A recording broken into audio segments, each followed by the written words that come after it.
Crystal Palace versus Manchester United.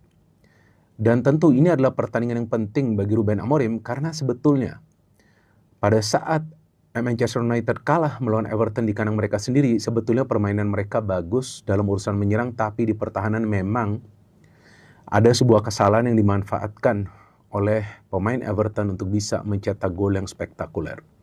Oleh karena itu, untuk pertandingan melawan Palace, tentu Amorim akan berupaya agar timnya tidak kembali mengalami sebuah kekalahan yang tentu bisa juga nanti mengakibatkan para pemainnya sulit untuk bisa bermain dengan confidence yang baik.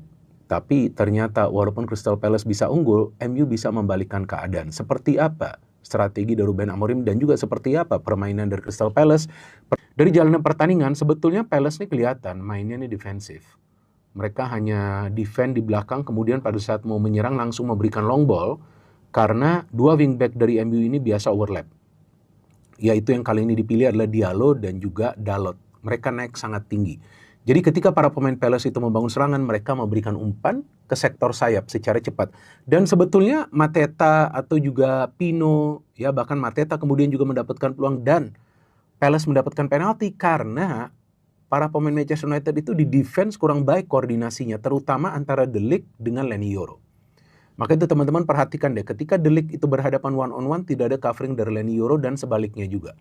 Maka itu Mateta bisa menciptakan peluang pertama ketika dia bisa mengganggu De Ligt dan hampir dia mencetak gol tapi off target. Kemudian Mateta hampir juga mencetak gol ketika ada haluan dari De Ligt tapi ternyata terkena Leny Yoro dan bola terpantul kepada Mateta dan beruntung bagi MU syutingnya lagi-lagi off target. Jadi ini masalah MU ini sudah kelihatan. Itu di defense dan juga di dua wingback yang kadang-kadang lupa untuk turun. Padahal mereka tuh harus turun.